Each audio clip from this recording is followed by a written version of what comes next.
Hello guys, in this video I'm going to show you how to add backgrounds on the Ibis Paint X application.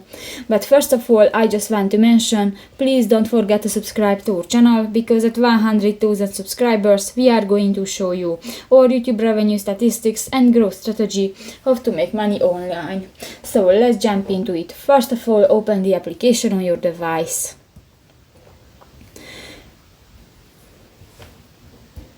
So that's my canvas, and if I want to add some backgrounds, because that's so easy, click to the image icon at the upper right corner of the screen, and in the all materials section you can find, for example, the cloth patterns,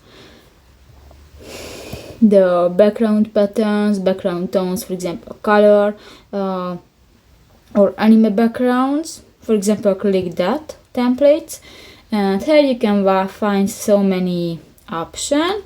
Just select one, for example the magical forest, and you can edit the size, you can zoom, and that's it. So that's pretty much it for this video guys. See you in the next one. Bye bye.